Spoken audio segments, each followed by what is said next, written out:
All right, there we go. Welcome to Around the Coin. I'm excited to dive in. Arthur, people most know you for starting Tezos, but could you just give me a quick background, like how you would describe yourself? You met someone at a dinner party?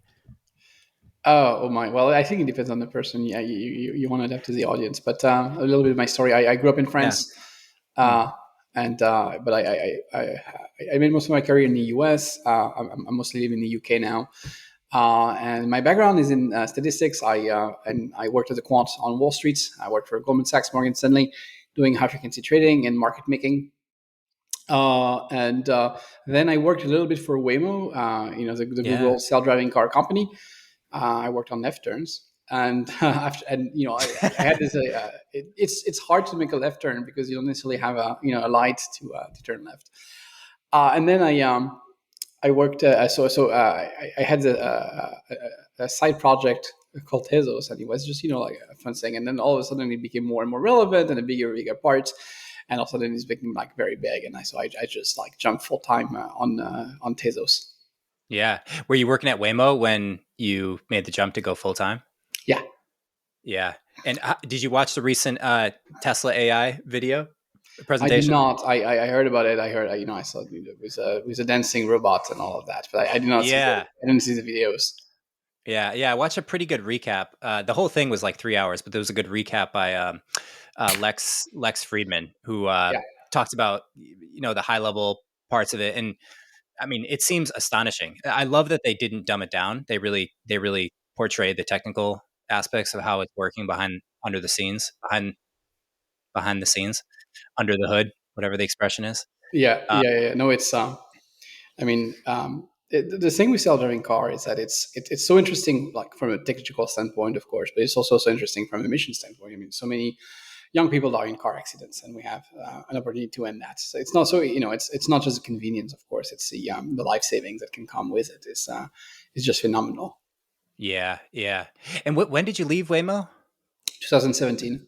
Yeah. Okay. Yeah, which would make sense time wise. And what do you think about the project now? I mean, obviously, there's a lot of things you worked on internally, but I guess the approach. Do you like the approach of like is Google's approach to kind of bolt on a piece of hardware to existing car models, Yeah, I or is think that so. just a yeah I think yeah so, and so I don't think it makes a whole lot of sense to own a self-driving car. I think it makes a lot more sense as a service than as something you own. Because let's say you own a self-driving car, and you'll say, well, there's still a lot of capital expense that goes with having it, and so it's going to sit in your driveway. So that's a waste. It could be driving up and picking up customers, and people will say, oh, but that's great because you'll just rent out your car to other people. But that doesn't work because you might need your car, and then what if someone has rented it out? So then, well, you'll take another one, and you don't want to be in a business of like running a car rental service as like someone who just owns a car, and maybe people are going to return it dirty, or it just like doesn't make sense on an individual level. It makes a whole lot of sense as a fleet, as a fleet of cars. And yeah once you start looking at it this way, the capital cost becomes even less important, and there's tons of benefits from an AI perspective in having better sensors. I mean, yes, humans can do driving with just their eyes, and so in principle, you can totally do it with cameras. It's just so much easier when you know exactly where the pedestrian is in a 150-meter radius down to a few centimeters. It just makes your decision easier because you have better data. So I think it's I, I think Tesla maybe boxed itself into the strategy of saying like, no, our old model are going to be able to do it, and so they kind of like pushed in this pathway, and I don't really think it makes sense. I think it makes much more sense to have dedicated hardware, lidar, all of that. yeah. Do you have any takes on self-driving cars that are unusual? I mean, I feel like the mainstream understanding is Tesla's leading the way. Google and other companies are doing cool things, and we're just going to slowly creep into a place where all cars are going to be self-driving, which is probably you know, I don't know if I have like decades. contrarian takes, but I have takes I think which are common probably in the self-driving car industry, but which maybe more people don't necessarily think about. So oftentimes people say, "Oh, when will there be self-driving cars?" And it's not really a matter of when; it's more of a matter of where. So Waymo's been Mm, operating in Phoenix, for example, and I just read on the news that they started operating in San Francisco now. And obviously, it's a very different problem if you have to operate in one city especially Phoenix was. It's a city that was built after cars, existed. So you have like large lanes, a lot of markings, not too many pedestrians. So it's a lot easier to drive in Phoenix than I assume it is to drive in Rome, for example, or Yeah. like a crowded city, crowded city that has thousands of years of history, tiny streets, pedestrians everywhere. Much harder problem. And so we will see, I think, a lot of like car services, self-driving car services. And that's also one of the reasons it's a lot easier to run a service than to sell a car. Because you sell a car, person might want to move it somewhere else. Service, you can confine it to a place. So a lot of modern cities, I think, will have this type of services, airports, this type of things, and it will slowly make its way into general ownership. Yeah. No, that Or makes a actually, lot of sense to general me. usership, I mean, not ownership, actually. Yeah, yeah. I've heard this one idea where crypto can be used in this process where you have kind of a like a transit price. Like say I'm in Boston now, so if I want to go from point A to point B, I can effectively buy a faster lane. So I'm compensating people as I'm going by, and the cars are communicating. Yeah. Is that interesting to you? I mean, have you thought about applications like that? Yeah, I think it's interesting. I think it's way down the line. It's Yeah, like first focus on getting cars to like really work, and then once you have mostly self-driving cars on your road, then you get to do fun things like have live bidding on a lane, for example. You say, yeah, I want this lane for myself, and you bid, and then everyone has a set price and so on and so forth. But I think that's like a secondary effect. It's just like the first order is generally like, hey, already if you have all the cars synchronized and drive at the same speed, you can increase throughput enormously. So that's already like a much bigger gain than trying to, yeah, it's like there's two ways in which you can deal with congestion. You can either like split the pie more efficiently, and that might mean like, okay, I'll pay you and so on and so forth. So you have this economic design, and that's what crypto might be good for. Or you can just increase the size of the pie. And I think for the foreseeable future, it's mostly going to be about increasing the size of the pie by just like making it easier for more vehicles to travel. yeah. I was also thinking one problem with that strategy is you're incentivizing people to be on the road. So someone could just be on the road and take the slow lane everywhere and just get paid to get out of the way, which is kind of more funny than anything else. Well, the thing is, like, they should pay for being on the road. I mean, ideally, I like the congestion pricing systems that you see Mm, in Singapore. So you have approximations to that in the sense that you pay taxes to the government, and then the government is going to provide hmm the roads. But a fine-grained model where you pay for what you use is more sensible. Yeah. Have you stayed up on different countries, particularly with their crypto policies? I mean, there's a few like Singapore certainly seems like it's going to be an early adopter. I mean, not just seems like, but they will continue to be. What countries are you most interested in and opportunistic about that could really use it, either culturally or geopolitically? I mean, I'm curious what your take is on that. Yeah. So I mean, it's difficult because everyone always wants, like it presents so much more. It presents so much better to present like a strategy and like, yes, Yeah, we're all in on Madagascar. It's going to be yeah. Madagascar. And you're like, wow, this is someone who knows exactly where they're going. Could you imagine? And Oh, maybe, that'd be terrible. maybe that's the case. And I'd rather, I'm a statistician. I'd rather have a portfolio of options in some Yeah, sense and saying like, okay, yeah. these are potentially interesting. Let's try to get optionality in a lot of places. And so it's a portfolio strategy. So I think that there's definitely an opportunity in emerging markets, for example. So markets or even frontier markets that don't have a very sophisticated financial infrastructure, for example, Yeah. and who might leapfrog, traditional financial system and go from an underdeveloped financial system to one based on crypto without intermediaries. So that's Mm. definitely that's definitely an area of Hmm. interest.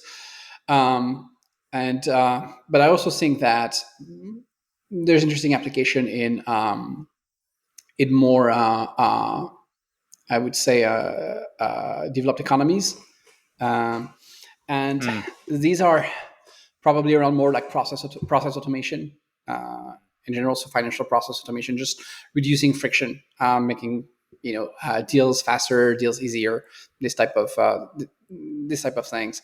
I do think most of the applications are going to be financial. But I mean that in a broad sense, in the sense of like, I think blockchains are primarily good at representing assets. And I see a lot of applications sometimes which are not asset centric. So for example, oh, we'll do supply chain tracking or like post a hash of something. And sure, you can use a blockchain for that, but I think there's other technologies which might displace blockchains for this type of application. And the ones which are really going to stick are, asset centric. So that includes, most of finance, but I will also include, for example, NFTs. NFTs aren't, we're not thinking of them as financial, but they are assets. And so anything that has to do with, these are ownership networks. In terms of interesting places, I think Singapore is very interesting. India is an extremely interesting local.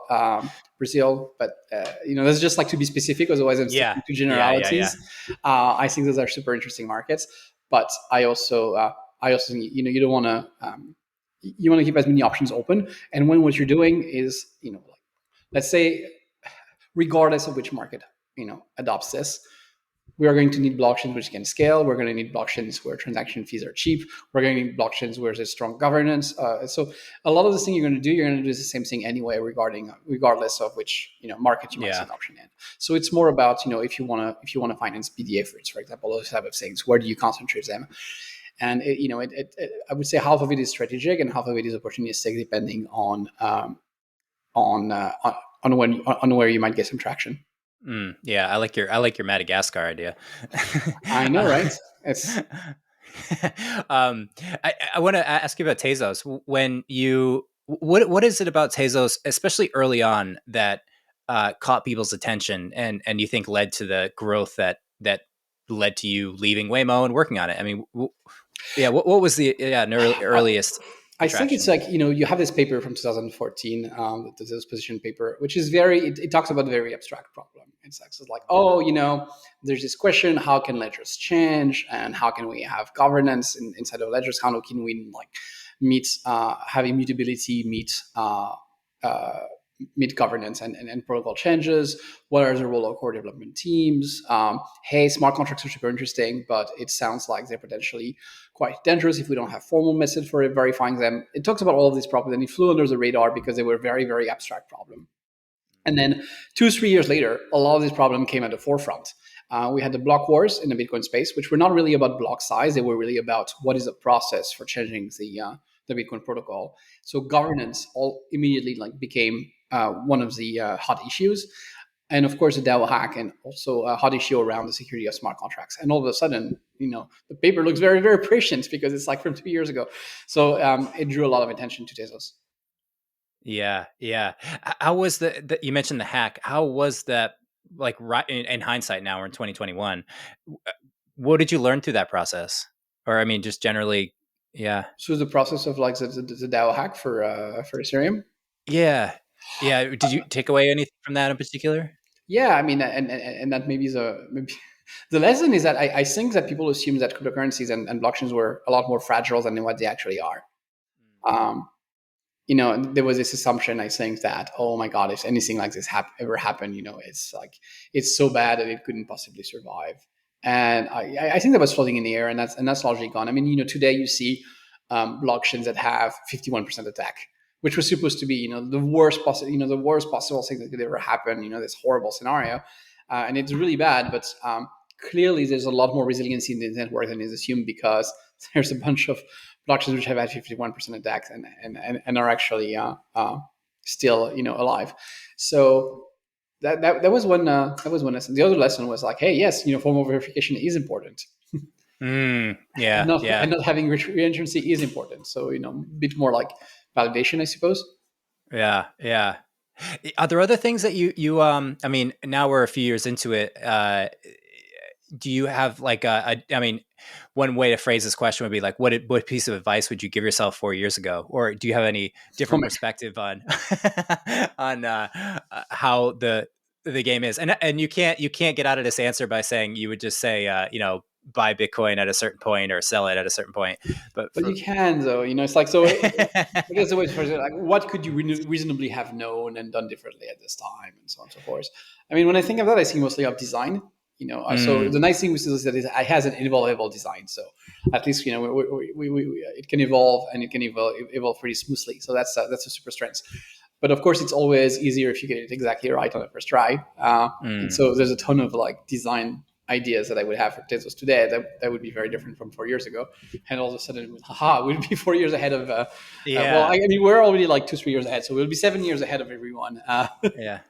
I Any would also launch earlier. I think I launch tried. earlier, huh? Yeah, yeah. Tezos. One of the key things that I think did Tezos was wanting to be proof of stake from day one, as Mm. opposed to like ever having proof of work. And I think being earlier to the market with proof of work would have been a because I think it could have an early. I think it could have gone into the market in like maybe 2015 or 2016 with proof of work, and we would have made I think we would be more of an incumbent, and I think it would be a very good position. So just like go earlier Mm. with fewer features. So it's kind of the opposite of the other things. On the one hand, I say like, oh Mm. my god, if I knew, like this is like that's how you design it. And Mm. on the other hand, it's like you have an updatable blockchain, you idiots. Launch an MVP. Yeah, get it out and Launch an iterate. MVP. What, what, You don't need smart contracts. You don't need yeah, proof of stake. Just launch a yeah, proof of work MVP and upgrade it yeah. progressively.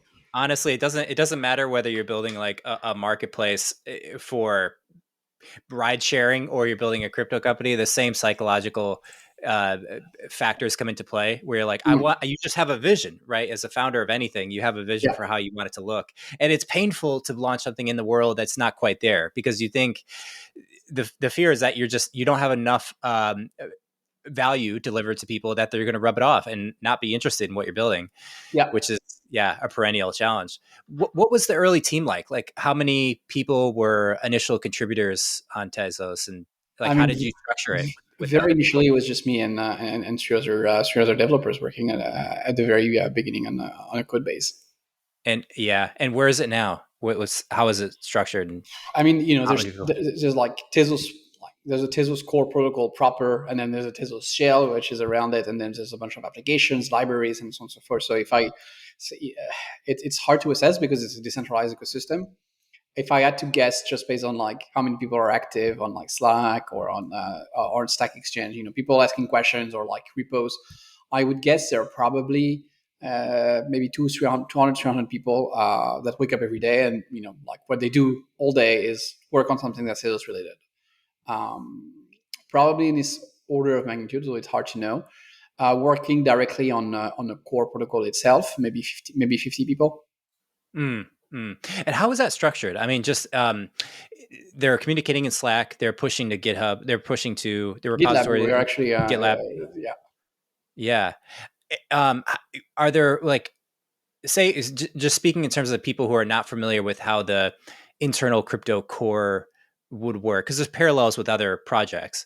Yeah. Um, how is it organized, and how are people compensated, and how are decisions made? I mean, in contrast to say a typical organization? Yeah. So people, the people who contribute there, some of them are just individual contributors, people who just like open source work and just contribute on their Hmm. spare time. And we've had those forever. So, even at the very Yeah. beginning of Tezos, there were people who were like, oh, this is a cool project, I'll contribute. But I will say also, the bulk is probably people now who work for uh, some company or another, and who happen, as part of their job to contribute to the Tezos protocol. Um, and there's different entities. A lot of them are funded by grants from the Tezos Foundation. So, like there's different core development teams. For example, you have Nomadic Labs in Paris, Marigold, which is a distributed development team. There's a company called Dilambda in Japan working on Tezos. There's a company in France called Tarides. They're working on like storage layer for Tezos. So Mm. there's a lot of different groups working on a core protocol. And I would say it's mostly it's mostly rough consensus. So people discuss on Slack, people discuss on calls, and there's a general idea of like how to make the project better and how to improve things. And so people contribute in different directions. So in general, I don't think there's a lot of cooperation between the different groups, which is very Yeah. healthy. And it's not really, sometimes when you have many different groups, you can have competition of like, oh, who gets to work on this part, who gets to work on that part. But there's just so much to do that it's more about like making sure the gaps are addressed than it is about Yeah. like avoiding redundancy. Yeah. Do you see that changing? I mean, do you think we'll get to a place soon enough where, like, the foundation of the house is completely poured, or the scaffolding is there and people are, getting to work on the core? Or do you think we're still going to be, like, 2 years from now, 3 years from now, where, like, the foundation of the house is completely poured and people are, getting to work on the core? more or less competitive over what gets built, or Yeah, I do think you foresee that? Yeah. that would be great. And one of the things in the Tezos protocol is that it's built with a built-in incentive for protocol for submitting proposals. So if you improve Mm, the protocol in Tezos, you can attach an invoice and you can get paid for it directly via inflation, and that's an important part in the paper. And historically, a lot of the teams that have proposed protocol changes, they've had invoices, but they've been quite small. And the main reason for this is, the Tezos Foundation is quite wealthy. It has a bunch of money. It has a mission to actually spend this money on research, open source development, fostering the technical development of of the ecosystem. And so it would be a little weird for people to say, "Oh, Tezos community, like create inflation to pay us," when there's a nonprofit that has all this money and that could pay them. mm, So for, it's difficult to justify doing inflation funding when so much funding is available. mm, But it's also important to flex that muscle so that mm. uh, the ecosystem is capable of using it. You don't want to say like, oh, foundation doesn't have money anymore. All right, let's do that, and then you figure out all the difficulties in doing it. So we need, it's important to exercise this ability early on. Mm. So the two different funding pools would be the existing capital that's in reserve through the nonprofit, which is managed by people in a more or less typical organization, and then also the idea. Yeah, I would say it's typical of a Yeah. nonprofit. It's primarily a Yep. grant making organization. Yep. Yep. And is the amount of capital that they have public at this point in the Yeah, nonprofit? there's a semi-annual report that mentioned the assets. So I forgot what the number was out of the last report, but it's around Yeah. like 1 to 2 billion. Yeah. 1 to 2 billion. Yeah, in this area. Yeah. Yeah, yeah. That's so interesting. Are you involved in that part of it, like the nonprofit and thinking about how to deploy the capital? Yeah, actually, but that's a fairly recent thing. So for Mm, I wasn't the founder of the Tezos Foundation. I wasn't on his board, and mm, that was the case for the longest time. I joined the board in February of this mm, year for the first time, and so I've been there since February, and I'm a council member. So the council of the foundation is not executive. They're not like a leadership mm, team or anything like that. The board is to steer governance of the foundation and how it deploys its funds. So yeah, I've mm, been in that, I've been involved in that, but it's a fairly recent development. mm. I imagine there's multiple objectives for the nonprofit. So one would be to grow the value of the ecosystem, but then more specifically, are there like how is that kind of? I'm curious because it's obviously a large fund to manage, but it's also interesting thinking Yeah, about how a nonprofit thinking about how to choose your goals and then how to invest in those goals are interesting. absolutely. So the foundation has a mission, and it's like literally written in the notarial deed of the Tezos Foundation, which is in German, but the English translation, I just looked it up, is that um, the global purpose is to facilitate and enable the promotion and development of new technologies and application, especially in the fields of new open and decentralized software architecture, including the promotion and development of the Tezos protocol and related technologies. So it's a Yeah, broad thing. It's around yeah. decentralized technologies, especially Tezos, and it takes the form primarily of an open source foundation, like you would have like the Mozilla Foundation or the Linux Foundation, giving support to open source developers. Mm, it's awesome. I mean, if you think about just, I guess in hindsight, it's obvious, but having a large pool of funds that invest in people that's contributing to open source projects, like the explosion in crypto just makes it's just it's like a snowball, right? It's just like Yeah, that much capital is going to attract so many people all across the world to contribute. And then that makes it so the value of it grows higher. And it, yeah, I fast forward 20 years, where do you see that? Do you see the capital under management and the nonprofit 10 times bigger, or do you see just like I'm curious if you have any broad perspective, no, say I in the like medium term. no, hopefully much smaller. So the Yeah. goal of the foundation is not to grow its pool of capital. Like I mentioned Yeah. what the mission is. That would Um, make sense for a nonprofit, right? I mean, it's so nonprofit doesn't mean doesn't mean you don't make a profit. It means like it's not what you're like that's not what you're primarily trying to do. So Yeah. obviously there is a benefit in being able to use to have more long-term funding. If you want to fund things long-term, being able to have long-term funding is, so more money is better than less money overall, right? All else equal. But at the end of the day, the goal is to deploy this capital and help the Tezos ecosystem. Mm-hmm. So I think if you were like 10 times higher, it might be a sign that not enough capital was deployed to the ecosystem in time. At the same time, you also don't want to throw, you don't want to be throwing money out of the window just for no reason. So you don't want to set a target and say we're going to spend that much, and then if there's no good project to spend that much, we'll just like Yeah. spend it on bad projects. That's not good governance either. That's So like you want to be aggressive without overpaying. Yeah, yeah. And ultimately that takes human intelligence to figure out where it's worth spending. That's like the classic big company problem is you have a marketing budget of $100,000 a year or quarter, so you end up just spending it on anything you can, because if you don't spend it then you don't get it next time, which is it's the way we structure things. What are you spending your time on these days? I mean, how do you split up your day today or just any other day, like in terms of Tezos or other projects? Or so I wear a hat of a Tezos Foundation council member, but I also a lot of what I do is something I was doing before, which is trying to be a bit of a yenta, in a sense of like I meet people who are interested in doing things on Tezos, and then I try to point them to the right people. So I try to make connections in the ecosystem. I also try to think about the technology, broadly speaking, and how it can evolve.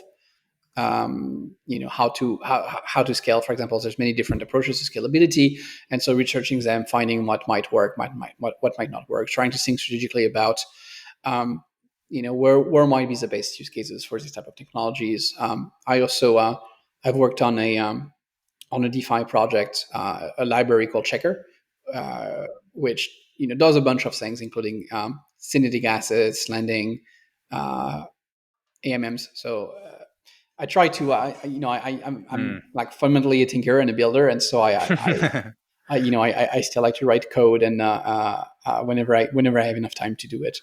Yeah. Do you feel the pressure to? I mean, classically, like if any organization gets over even 50 people, 100 people, but multiple hundreds of people, usually like the CTO is not coding on a day-to-day basis. Is it different because of the way Tezos is structured, or just the way you've set up your life and the organization? Well, Tezos is not an organization. That's a thing to understand. It's an ecosystem. There's many organizations, but it's not organized. I don't have like I don't have reports or anything like that. I try to contribute, and I think I have some. I have clout in doing so, and I try to help people along. But there's no set responsibility. If I wanted tomorrow to just like sit down and just code something, I could choose to do that. I just think I'm more helpful in trying to make those connections than I would be in just like outright producing code. It's just that, and it's just that I miss it sometimes. Yeah. No, totally. I talked to, actually, I was talking to my brother about this the other day. He's a CTO of a company now called Cameo, and they grew from 3 people to hundreds of people. And they're, classic organization where they have investors and cap table and everything else.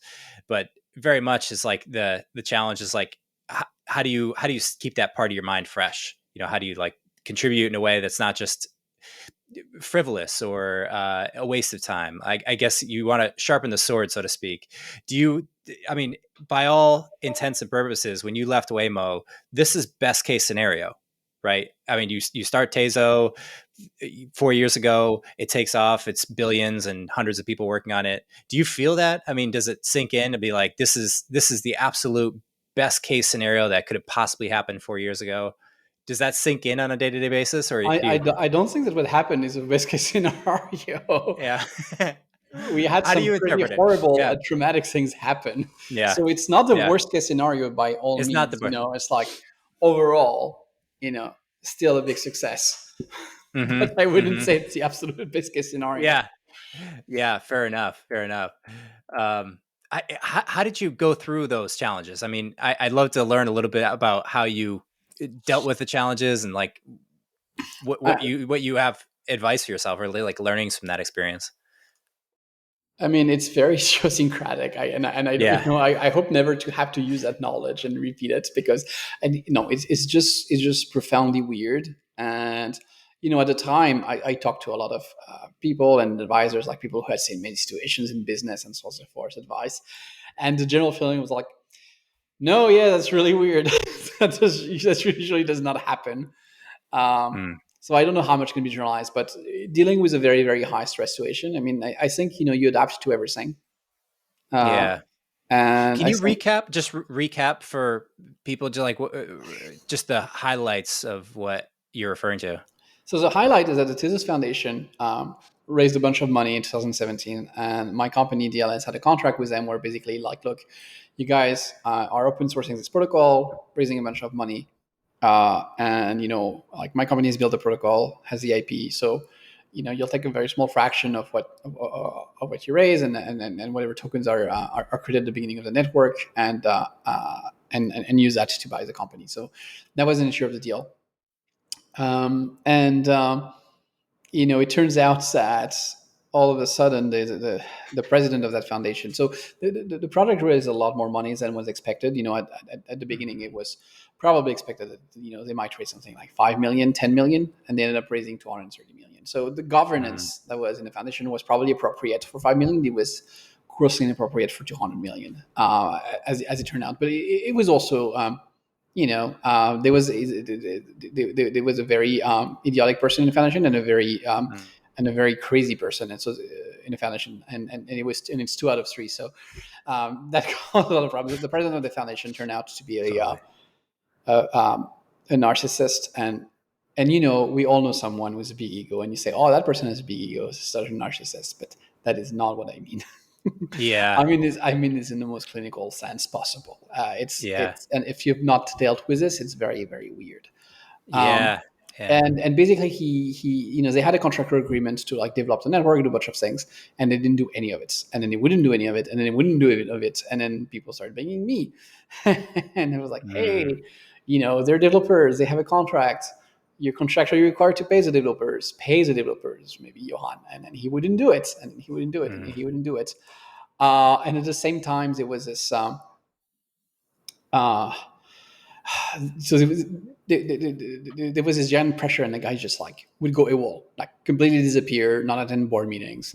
So we keep pushing, pushing, pushing, pushing. And at the same time, so there were journalists from Reuters who wanted to write a hit piece. And they had there was a guy who basically sent them like a guy I had known for years ago. He sent them all my emails and said like, oh, you should go after these people. Uh, Oh man, that's crazy. oh yeah, yeah, yeah. Tim That's Simpson. terrible. He's like he's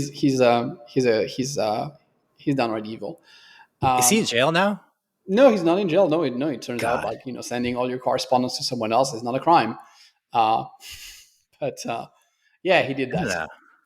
God, that sounds like Also, not just that, like personal pictures. Like I think he was a friend on Facebook, and like I had like protected pictures, and he sent like my personal pictures to Reuters, and then Reuters took those personal pictures and posted them in gossip forums to try to say like, oh, this is a picture that Arthur took in Switzerland. Do you have information on Arthur? Like my personal pics between him and Reuters. So yeah, that was pretty gross. Reuters also emailed a bunch of my old contacts, including like a cancer survivor, and they were essentially saying like, we're writing an article. If you want to be kept out of the article, tell us what you know. Which was a complete bluff on their side, right? But they were doing this tactics. So that was Anna Herrera, uh, and basically, they basically didn't have a story. Um, mm, the main story they had is like when I got interested in Tezos, I was working at Morgan Stanley. That's the stories they had. yeah. Yeah. Um, and things started getting heated and heated and heated with the president of the foundation, Johan Gevers. And at some point, we sent a strongly worded letter to the board saying like, you have contractual obligation. You need to meet this contractual obligation. Like, if you gotta fire this guy, you gotta fire this guy. And he takes this and then he goes to Reuters, and Reuters writes, the Breitmans are trying to take over the foundation.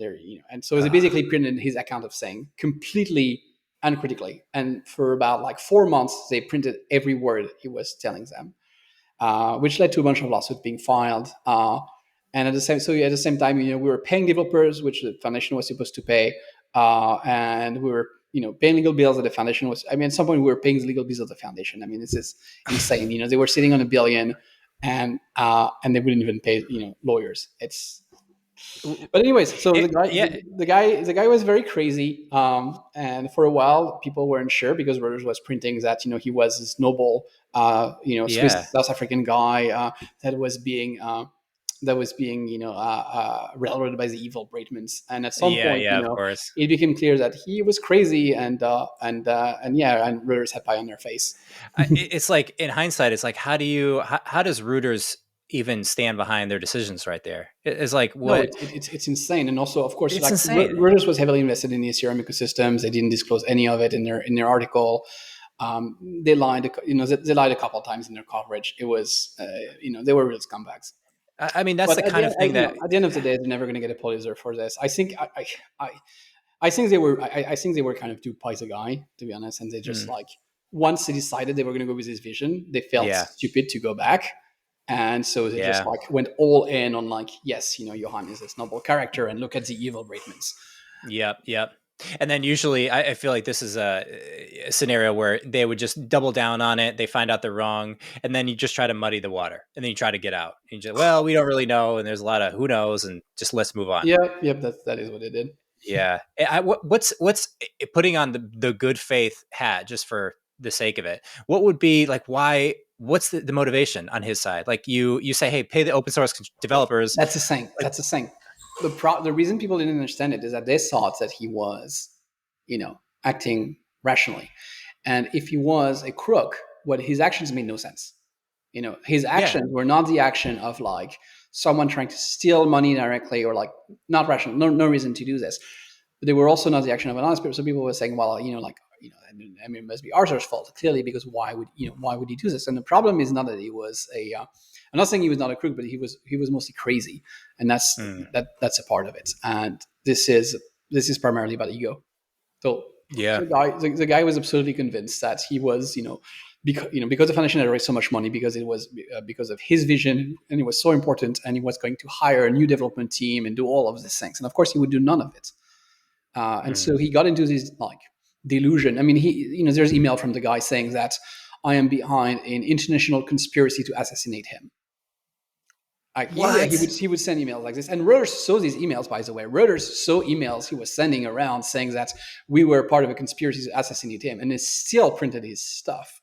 It's unbelievable. It's Yeah, unbelievable that people at Reuters can be so obtuse about the whole situation. no, Like, they were not too. I it's mean, like, they were deliberate. Once he makes their decision, yeah, they wanted to make the news.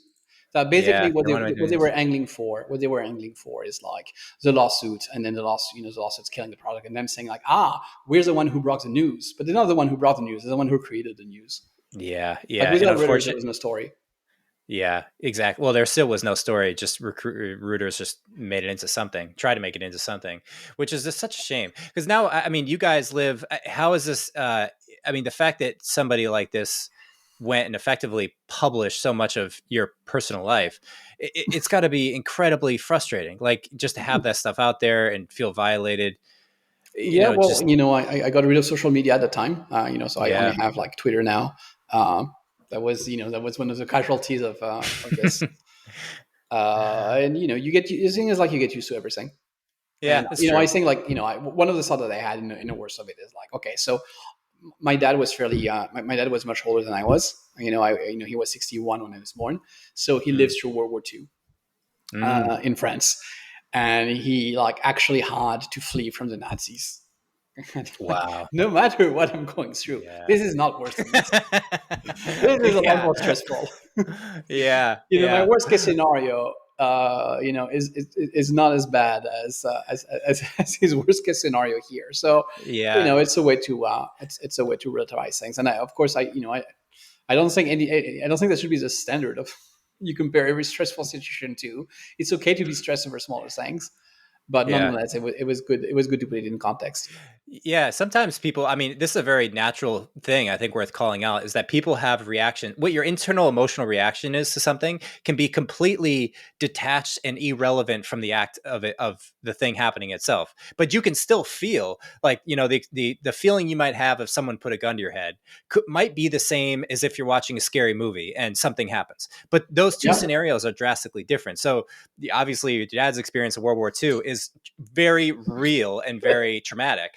but also like the same emotions could be pumping through your veins when you're like, man, you got this project and the project blows up. It becomes, it raises 200+ million dollars, and it's the same emotion. It's the same act of sensation, and the same story is being told of like, hey, you're taking this away, and it's I don't think you can discount it. I think the one thing that does really help, though, what you just did, is to frame it in relation to something else. So it's like you only know your situation is not terrible when Yeah, you could see something else that's actually really terrible. yeah, It makes you feel a little bit more at ease, I think. yeah. Framed our problems is so true. Um, yeah. Well, hey, I think that's in some sense, you have to feel like it, it wasn't an easy ride, right? You don't want to live at the end of your life and be like, hey, look, everything, now life was easy. I made $1 billion on Tezos and did all this cool stuff at Waymo and blah, blah, blah. It's like, well, no, you kind of earned it. Like you paid your karmic debt right there.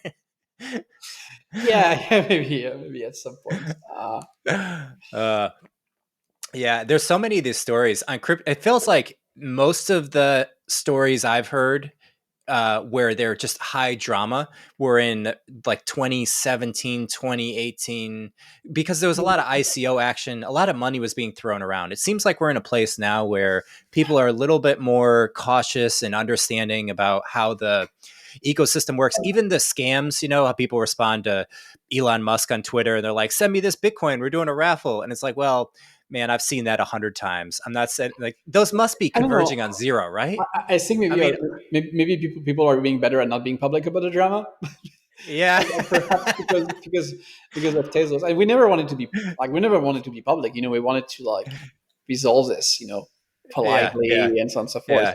It's because we sent this letter to the board, and the dumb board member Guido, who's as much to blame as Johan, because he could very easily have fired Johan and decided not to do it. Guido Schmitz-Kromaker, um, Mm. one of the dumbest person I've met in my life. And he was recommended by my attorneys, like both him and Johan. MME. Yeah. MME recommended two horrible board members out of this. And Ugh. geez, anyways, Yeah, you never know. You never know. And people have different experiences with people. It's like you can see people in one light and people are great. That's the thing with a lot of the personality, I don't know if disorder is the right word, personality conditions, personalities. It's like you see people in different frames and it's difficult to, you don't know what people are going to do in different circumstances. I think it's what it boils down to. no, absolutely. And it's I see. So I still see this drama. I mean, yes, there's no, Yeah. there's no ICOs, but there's a lot of DeFi stuff, and it's just like the drama is more. Not everything gets like Yeah. completely publicized. But I heard of a lot of other founders drama, and I think everyone has this type of thing. It's just like very rare that they were aired so publicly. Yeah, I'm curious. This is kind of related a little bit, but on the idea of scams, so I have to imagine if you take like a pie graph of all the Yeah. people contributing to crypto, I have to imagine my ballpark guess would be that 90, say 70%, 80% of people are honest and they're capable and they're doing good stuff. Then there's probably 10 to 15% who are honest, but they're not really capable. So they might fumble and bumble and make mistakes, and that costs people money or makes people look bad and that sort of thing. And then Mhm. it seems like there's like 1 to 5% of people who are intentionally doing things. They're capable and they're doing like black hat things. They're Yeah. building sophisticated, where you look at a scam and you're like, this actually, I should hire this person. Or at least Yeah. hopefully Yeah. Yeah. retrain them to be on the right side. Yeah. Do you have any reaction to that? Yeah, so I don't know how we're counting in terms of like the fraction of the people, and it's really hard to know. Like for all we know, there's just like one very talented black hat who's doing all of it, all of the black hat stuff, right? It's true. So I don't know about the numbers. I do think the second category is much larger than what you're making it out to be. Like, Mm. well-meaning people who are just fumbling and like not really getting things well done. That I think is a huge category. Less so now. The space has Mm. professionalized a lot because of the money. To be honest, like the money has attracted more talent to the space, Mm. and because there's more talent, you see a lot less of this. But there's I often say that there can be a blurry line between incompetence and fraud, and sometimes it's hard to know. It's hard to tell Yeah. sometimes. Yeah. Yeah. Uh, But there's definitely a lot of like people who, it's kind of, people who delude themselves into saying, people who delude themselves into thinking they can do something and then they can't. And then the question after it is like, when they realize that they can't, do they lie about it and take the money, or do they honestly admit it? And that's where you have like, incompetent people who end up taking the route of frauds, and incompetent people who just like end up failing. Yeah. Yeah. And I think you're right that there's some people get pinched, like we I think collectively society tends to brand these people as categorically different than anyone else. Like the Theranos example, Elizabeth, Mm. what's her name? Holmes. Holmes. Yeah.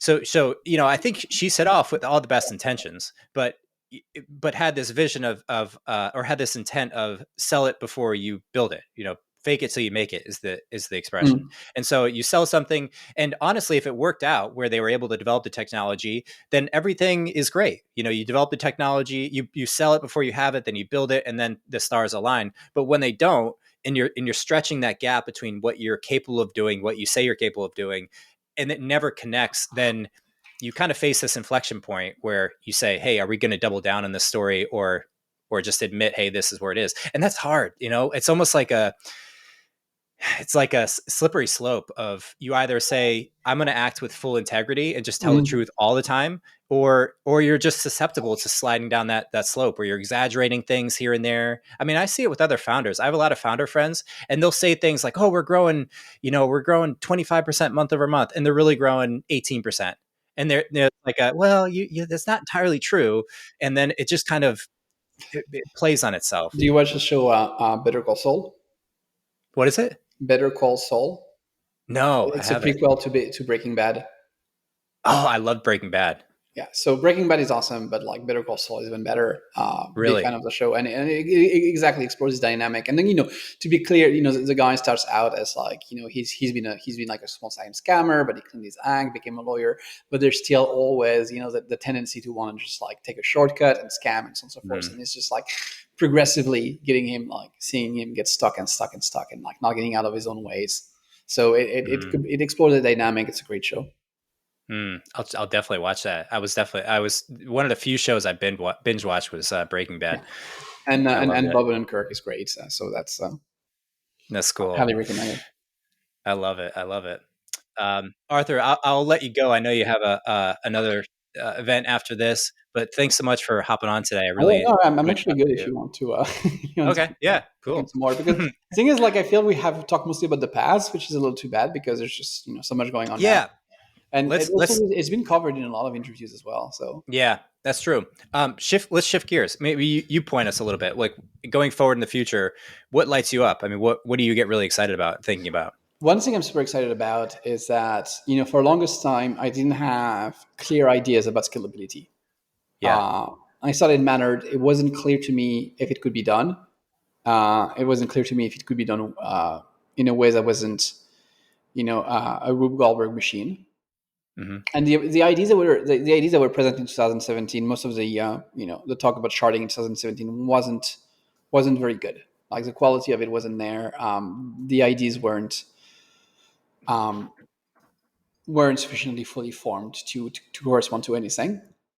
And over the past 4 years, I think a picture of how to actually scale has emerged, and there's now a much more established theory of it and understanding of it, so that I'm finally in a position where I understand. I can really look at the space and have like a model of the space in my head, and like how we can, how you can scale and where are the different trade-offs. Like if you push on this thing, this is what you get.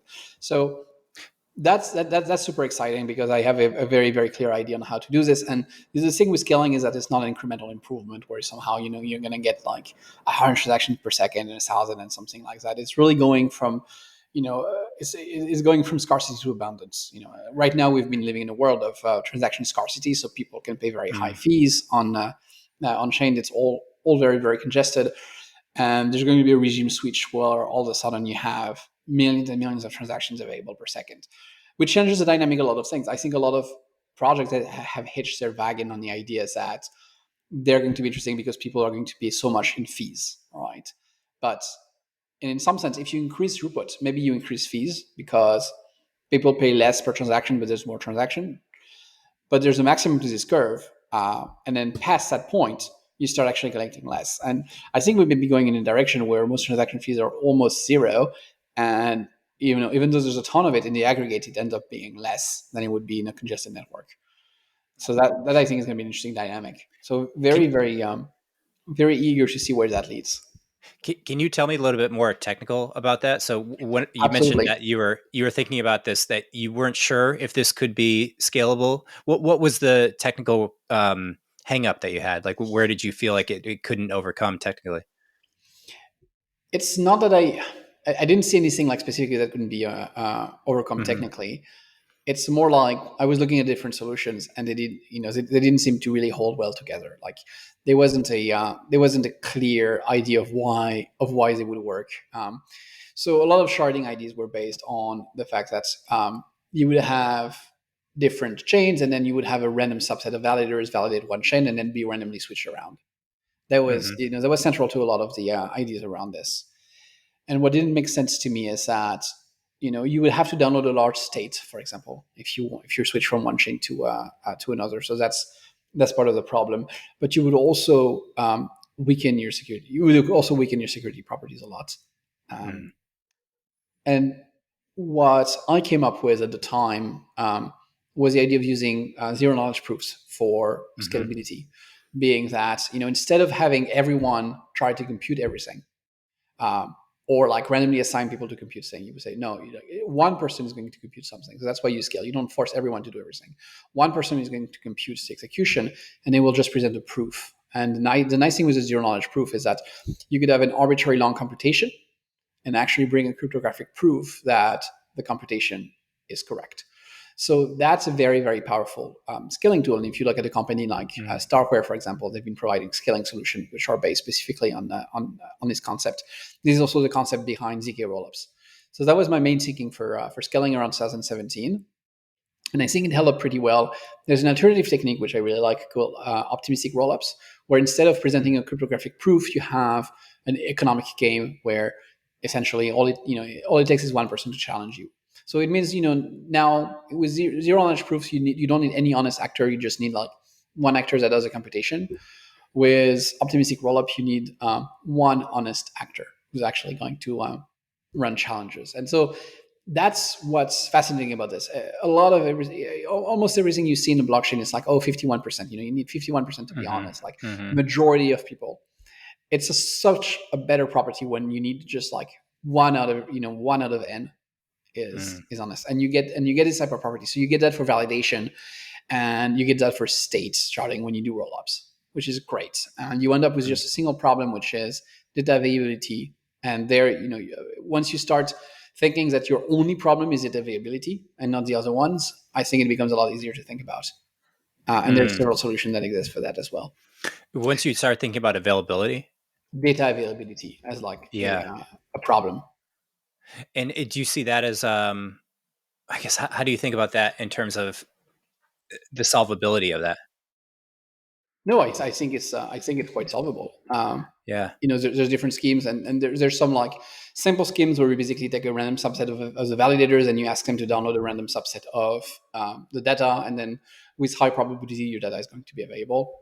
And the only thing you have here is that you're somewhat dependent on the valid. You're dependent on um, a small subset of participants not being corrupted. So there's two different models you could have. One is to say, okay, I have n participants and 51% are honest, and they're Mhm. unconditionally honest. 51% of them are born honest. It's in their DNA. They're not going to do anything else. And the other 49%, for all we know, they're all going to collude and do bad things. Okay, so that's one hypothesis.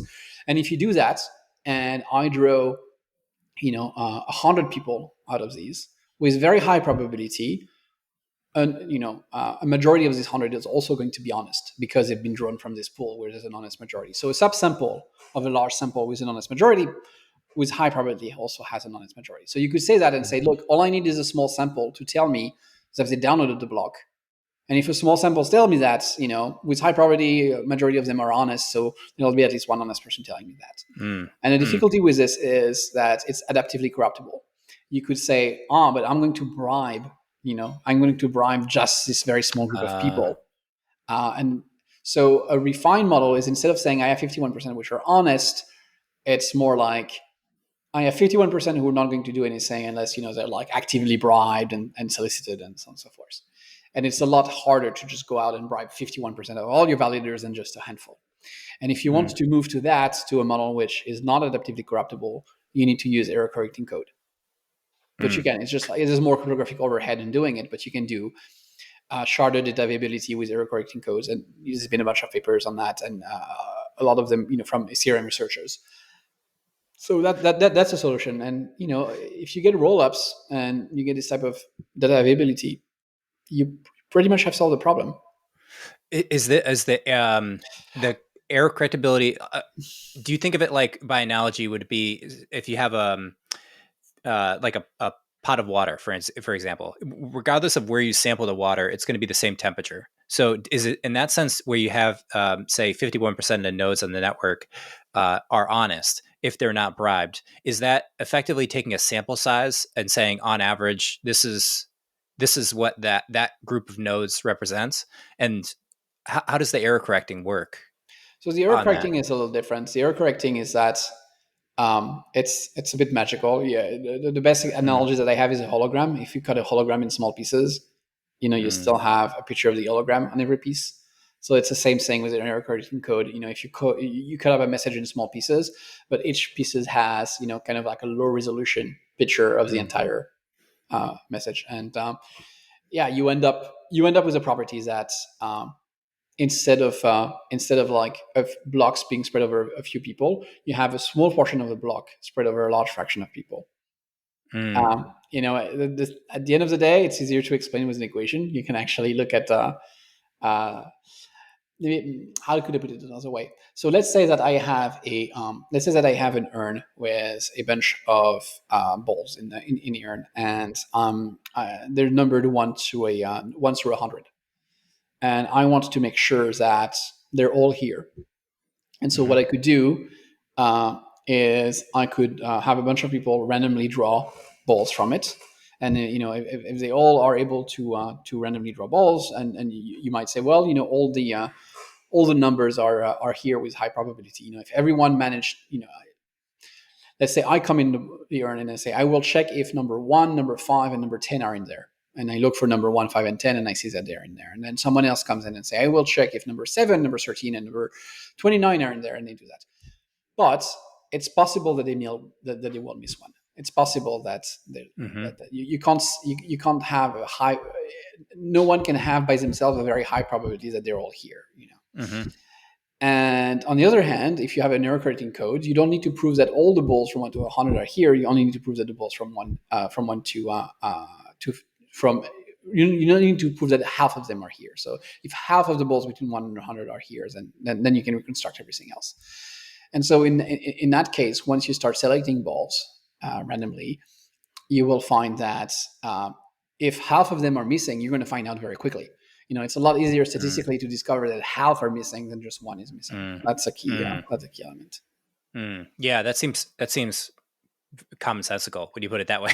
The thing is like I think, like, even without going there, just like having a very simple sharding scheme, which might be adaptively corruptible, is still it's still probably a great scaling solution. And if you're not comfortable with the risk of missing the divability, you don't have to use that rollup, for example. You can always use directly layer 1, so it adapts to different risk profiles. If it's adaptively corruptible, how does that relate to it? Is adaptively corruptible? Is that a spectrum, or is it more binary, like something either is or isn't, or is there just a probabilistic I don't know. assignment to that?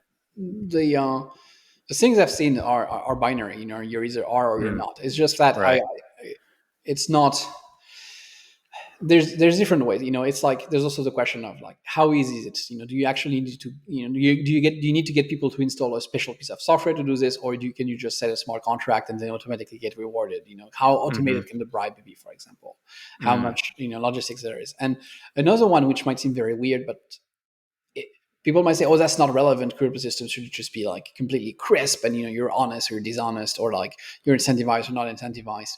But there's a lot of things where I think, how is it perceived? Am I perceiving that I'm doing something clearly evil and I'm being paid for doing something clearly evil? Or am I perceiving that I'm doing something which, may not be what the protocol requires, but is not intrinsically bad? And you might think that doesn't. I think that matters. I think there's a lot of people who will be corrupt. So let's say selfish mining, for example.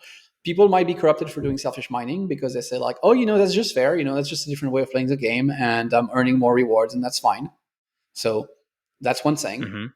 But bribing people and saying like, help me do a reorganization so that I can steal money, they might not take the money for doing that. So the perception of whether what you're doing or not is violating norms actually matters. And are those norms? Do those norms have to be algorithmically or programmatically set, or are they more soft? No, I think they're soft. I think they're soft, and so that's why it's very, very different to say, hey, there's a smart contract that lets me make more money if I bake my block with 3 zeros at the end. I don't know, something like that. And it turns out that it helps someone do something bad, but yeah, that's not my problem. It's very different to take a bribe and say, go ahead and delete this data on your disk, and I will pay you for that so that I can do this, criminal thing. It's a different bar.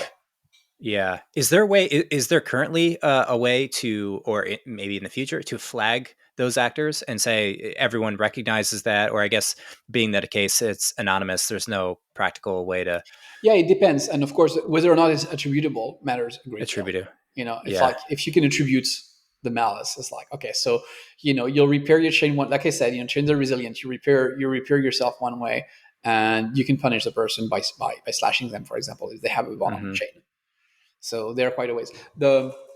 It's harder for the availability to have any type of attribution, because let's say, someone says, oh yes, I have this data. And then you tell them, give me the data. And they don't give it to you. And they don't give it to you. How do you prove that they're not giving it to you? Because the network can't tell the difference between, okay, you're evil and you're not giving me the data and it's wrong, versus I am just a troll and you are giving me data, but I'm pretending not to hear it. And you can't really tell the difference between the two. So there are ways. So for example, one thing you could do is say like, hey, if you really have, if you really have the data, like post it on some website. Right. And there's always going to be a website in the world that's free where you can post these things, right? There's always, and if you don't see it on the website, then all of a sudden you say like, all right, so clearly something is up. But they might say like, they might not give it to you and only put it on the website once pressed, and so there's delays and so on and so forth. But at least you've avoided the worst. At least you've avoided the fact that the data is completely disappeared. So yeah, there are ways, and a lot of people look at the crypto space, especially people who hate proof of stake, are going to might listen to this and say, "Oh my God, this is horrible." Crypto is all about the opposite of that. It's about hard rules and cryptographic proofs, not this messy human systems. And I think that's I think that's a bit naive. Because this subjectivity is also here, and very simple proof of work systems. And if you press people on the incentive of miners, for example, you're going to hear exactly the same type of subjective arguments. So yeah, it feels like if you're willing to throw out all subjectivity, you just lose tremendous amount of use cases and value that could be created otherwise, right? Because like so much of the value that we interpret, create, use, appreciate as humans is subjective. So if you're not willing to bend at all, then you have a very rigid system that it seems like there's just a lot left on the table. If you don't like, what would be if people who are against proof of stake, what's the most legitimate argument or logical viewpoint that you've heard in opposition to? It's not maybe not the I don't want to say the most logical one, because the most logical one is in a different category as this one. So I think the ones which are the most cogent are around it's being more prone to cartel formation. Like the risk of cartel formation being higher in proof of stake than proof of work is I think has some legs, and I don't think it's strong enough of an argument against proof of stake, but it has more legs than the other ones. But the ones which are very much around subjectivity, which are not the best arguments, which are the ones about subjectivity, are the following. They say, look, proof of work, there's always one chain which has more works than the other, and so there's no subjectivity involved. So long as you can connect to the network and you can hear the different chains, you will always end up finding the chain with the highest weight and following it. And so no subjectivity involved, just math. Hmm. Whereas in proof of stake, let's say I connect to the network for the first time and I see two chains. I see one chain which contains a bunch of transactions, including transactions which have been reported about in the press, including transactions which are signed by there's transactions that I can see coming from Coinbase and from Binance and from Kraken, which are businesses that I've read about in the press and so on and so forth. And then there's another chain where there's none of these transactions, which has never been reported about anywhere. There's absolutely no indication that this chain ever existed. Can I tell the difference between these two chains from a mathematical standpoint? Can I mathematically say this is the right chain and this chain is just like fake and synthetic? And the argument of proof of against proof of stake is like, no, you can't make the difference mathematically, and therefore you're going to have to use subjectivity. You're going to have to use the fact that you're relying on these known actors. For all you know, there could be a conspiracy. All the press that has reported on the existence of this company called Coinbase and Coinbase statements about what private keys it holds and what transaction it may or may not have done, and all of these other exchanges, and your entire reality might be a complete lie. But with proof of work, you won't have this subjectivity. And I think that's a super weak argument because you also have a subjectivity in proof of work. And first of all, it's like it's not pragmatic.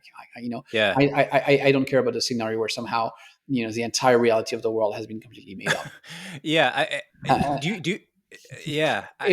feel like if there's a conspiracy that's powerful enough to do that, they are powerful enough to take care of your ASICs, Yeah, exactly. You have bigger things to worry about. Do you feel like there, even from like a programmatic standpoint, if you have say, is it not feasible technically to make this quantitative judgment call? I mean, you make it quantitative, but if you have access to the internet, for instance, you can search Coinbase. You can see how many backlinks they have, how many articles, cross rank. You can weight that organization, and you can say we think statistically there's a 98.9% chance that this is a reputable company, and so you can almost peg a percentage to it's like a conspiratorial factor that you could peg to the organization. So you are relying on trust, but you're relying on a very, very weak notion of trust. It's not just like I have a used car salesman who just told me that the car didn't have rust and I trust them. No, like you're relying on networks, like on very, very large networks of trust that we use to establish truth. So if right. I know when I'm being told, for example, that there are sunspots, I believe it, and I rely on trust to know that there are sunspots, because I haven't actually took a telescope and look at the sun with sunspots, but there's just so many people saying it, and credible people and people I know to be credible because I know other credible people and so on and so forth. It just checks out. The model of the world where sunspot exists makes a lot more sense than the model of the world where they don't. And I can do that, and it's a physical thing, but it's ultimately most of the truths we hold are based on trust. But there's degrees of that, and I think the amount of trust that you extend for something like this is absolutely minimal. Yeah, because it would seem there's so many places where you could reference. I mean, you could even just look at the number of times this name has been referenced from reputable people on Twitter or on Wikipedia or on across the internet through time, the NASDAQ or S&P. You can look at whether they're a company. I mean, it seems like it's such a solvable problem, I guess is my only point. I know. I think seeing it as a fundamental flaw for stake is Angel on Pinhead territory. The other thing is if you're widely accepted as currency, then it's not a problem. I go to see my grocer and I want to buy and I want to pay using cryptocurrency. What is the real branch? It's the one where my grocer accepts payments. That's a pragmatic answer. Yeah. If you really use as currency, then everyone knows where the branch is and there's no ambiguity whatsoever. Yeah, it's true. Ultimately, I mean, there's a lot of power in the merchant gateways between going from things that I actually want in the real world to my accounting system of currency on the back end. Yeah, but to your point, can we quantify this? I think it would be AI complete. You need something that has good AI to scours the internet and find the answer. And the problem is that as soon as you come up with a hard set of rules, then maybe the conspiracy become more realistic. If you have too much, it's I'll just look on NASDAQ, and then somehow the NASDAQ gets a court order to put in bad information to trick the nose into doing something.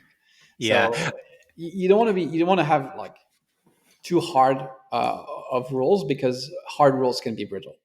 That's true. Yeah. Actually, you reminded me something when you said that. This is not crypto specific, but it I think is a property of networks that if you're relying on the network for trust, then you're implicitly relying that each individual person or node or whatever it is, the network is doing work. So if you're saying like take what would be an example? Take climate change for instance, right? Yeah. You and I are not climatologists. We're not, we don't study, at least I don't think you do, go to the North Pole and take core samples, but we're relying on people who do. And so there's a whole community of people who do, but there's only so many people who actually do the work. And then there's a lot of people who analyze the work, or they'll sit around and they have a vote, but their vote is not necessarily from themselves doing the work. It just, they're almost, they're gaining, they have reputational credit due to their position, but they may not have put in the work for this vote. Mhm. It'd be like a lot of people, you see this today in, say, doctors. Like doctors as a network are what we rely on for collective medical decisions. Yeah. And so we say, I think there's a lot of reputational credit that's given to doctors that may not have done the individual work on the problem that you're trying to get an answer to. There's very few people. And so the network is almost subject to make, it's not just that the network is making the wrong decision, but the Yeah. network's making the wrong decision, and then they're giving you an incredibly strong signal in the other direction. There's a thing called an information cascade, which models that. Yeah. Yeah. Yes. I think the image is like you have people going to a crossroad, and there's like the right road leads to a rabbit bear who will like tear your limbs, and the other route leads to safety. And you say, okay, so people have I forgot which number to make it work, but you say like people have a 75% chance of getting it right and 25% chance of getting it wrong. Uh, and if the first person gets it wrong by mistakes, then the second person is gonna might make their own decision independently, but also condition their decision based on what they saw the first person do. And they might say Mm. like, well, based on what I've seen the first person do, then it's probably this way. And then if everyone does the same thing, everyone end up like making the same mistake because they just all copy each other. Mm. You also see Yeah. it like there's so much made up stuff on Reddit and Twitter around crypto, and a lot of it is like it starts with one person saying something that they make Yes. up, and sometimes they're Yes. saying their opinions or like speculation, but they present it as fact. They say like, "Oh, this Yes. happens," and then someone will just like repeat it, and then another person repeat it, and very soon you see like hundreds of people repeating it, and you say, "Well, surely surely this must be true because I've heard it from a bunch of like credible people," and it's just like Yeah. there's no truth. That's why one of the policy on Wikipedia, for example, is that Wikipedia should not be a repository of fact. Every fact should be sourced and should have a citation, and it's to avoid that. It's to avoid it's true because it's on Wikipedia, and it's on Wikipedia because it's true. Yeah. You need to ground things into sources so that you can go back to the source and say like where this information came from, who's behind it. Yeah, that's so interesting. I almost think would you agree that that's the same phenomenon that caused the massive crypto spike and crash? We've had a couple now, but that causes these large spikes and crash where people are saying buy whatever crypto or buy all the crypto, doesn't matter. They're all kind of collectively in the same boat. And then it goes up and up and up. And people use that price as a piece of data to indicate that it's worth buying. If something's Yeah. going up, that must mean it's valuable. And so it's like, are we just hard coded? This is just hard coded into us as people that we use signals as data and then use that. It's just kind of a positive feedback loop until it crashes again. Yeah, I mean, this is herd behavior. But the Herd thing is, like, behavior. normally markets should not be too prone to this type of things because it can be Mm, arbitraged. mm, So normally on a normal market, if you know that there are actors who will pile on during momentum, like they will buy during runs and then sell during crashes. What you can be doing is sitting on the sideline with a bunch of cash and buy during crashes and then sell during runs. And if you do that, you will end up smoothing out the thing. So that's something that Warren Buffett's might do, for example. You just wait until there's a crash, and then you have a bunch of cash, and then you buy it, and then you.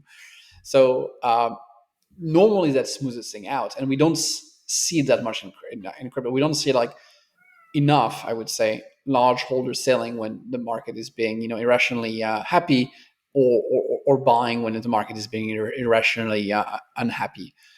And so that's why you see those swings. And but it's weird that they're not being fully arbitraged. And of course, markets are not completely Yeah. complete. It may be difficult to short. There's cost capitals, but even taking into account all these restrictions, it's hard to understand. Even something like if you take AMC for example, or these Yeah. stocks that went into meme stocks, and you say, well, you can't really arbitrage it because you might try to short it, but then you'll get squeezed like the hedge fund that tried to short it. But there's still an arbitrage. So the natural thing that should happen when you see these things is that GameStop or AMC should basically go and say, sure, you want to buy our shares at crazy prices? Very well, we'll issue more shares and sell them. There's always a natural seller, and I think markets are more rational when they can be arbitraged without having like one specific buyer needing to step in and one specific seller needing Mm. to step in. So Do- do- yeah, the problem in crypto that you don't necessarily have that many natural sellers in the market to clip off the runs. And the fact yeah. also that they're not these cryptocurrencies are not based on like an underlying business or underlying promise to pay these things. They don't have really fundamentals, which also makes it a lot harder to Mm. arbitrage these things. You can't like I said Buffett, but you can't be Buffett and say like, well, here's a discounted cash flow for these assets. Mm. This is Yeah. what this is a cash flow that the assets entitles me to, and therefore Yeah. Yeah. Yeah. It does seem like that for crypto has been unusually relative to say stocks and companies predisposed to this kind of boom and bust cycle. And like your point was the fact that we don't have traditional investment mechanisms or traditional assessment mechanisms, that it's not grounded in something that humans are familiar with, that yeah. we don't have the traditional approach from like the Wall Street to come in and smooth things out. But it does feel, regardless if it's crypto or it's seashells, just the pure fact of you can look around and say, I remember there was a point in 2018 when I saw Paris Hilton tweeted Yeah. out, she's like, everyone buy Bitcoin. And I think that was the day where it hit the local maximum there at like 20 something thousand, and in 2018, and then 2017. 2017. Yeah, it may have been 2017. Yeah, December Uh, 2017. and it felt like you could almost take that piece of information, and if you knew nothing else, you would know that you're at the peak, because the person the farthest away from the technology is the one who's now excited. There's no one left to tell. There's no other people that could drive up the price any higher. If we had Mm. a community on Mars or other planet, you could tell them, and then they go buy it. But there has to be someone outside your concentric circle to then drive the price up. So Yeah, but the question is like, why isn't it priced in automatically? Why aren't like there people saying like, oh, this will be the effect of this tweet, and therefore, like, that's what you normally see in markets. When you see an event like this that might move markets, they're going to react by jumping right away and not mm, just like slowly trending. And it has gotten better as the markets get more mature. But mm-hmm. I remember like trading Bitcoin in 2012 or 13, and you would read the news, and then you would have a week to trade the news because it would take a week for anything to be. Yeah. It was ridiculous. You would read like, oh, you know what? Baidu has a Bitcoin address now and is accepting Bitcoin payments. A lot of people in China are buying Bitcoin. Huh, interesting. Mm, And then it percolates very, very, very slowly. mm. That's not, that these are not the markets anymore, but it's still very, it still feels like there's a lot of arbitrages left in there, and not a whole lot of people doing How, it. how, how about personally? Do you feel? I mean, having been for so long and remain still so intimately tied to the project in particular with Tezos, but just the crypto community in general, you have a stronger, like deep down in your mind, you have a stronger conviction that this is going to be here and be valuable for society for a long time. So when you see the massive spike, do you say to yourself, "Hey, now's a good time to sell because people are they're overpricing this," and then or because this is like a human Yeah, no, I tendency, mean, right? I could have made a decision to go into crypto and trade, and I could have made into a decision to go into crypto and be a builder. I don't want being a builder and being in the position I am in. I don't want to be trading crypto and doing this. So Yeah, I don't do that. you But just hold it. Yeah, and I think that uh, makes sense. I think my life, I think my life would have been a lot less stressful if I just went into trading cryptos and I don't buying. know, man. No, really, really, like doing it as a builder is a hard and stupid way. in, Yeah. if well, it depends. I mean, if you want to build something worth changing and have a legacy and so on and so forth, it's better. From a pure financial perspective, like the rewards to aggravation ratio of trading is much better. Yeah. Yeah. Although if there were no builders, then there would be nothing to trade. And you couldn't say that vice versa. I mean, just to some degree, but Mm. there definitely is a world of pain involved in trading. And I think this, you can be a builder and trade. You don't spend all day, maybe once a week or so, you make a couple trades and call it a day. It doesn't have to be, No, but right. I it's mean, not. It's not a matter of time. It's more about being Caesar's wife. yes, yes, that's true. Yeah. That's the truth of it, man. Well, it's good lessons for all of us. Hey, I know it's getting late where you are. Why don't we cut it here? I really enjoyed our conversation, man. It was great to Likewise. get to know you and hear about your journey. And yeah, I wish you nothing but success and low stress in the future. Thank you. Thank you. Have a good one. Yeah, you too, Arthur. Take care.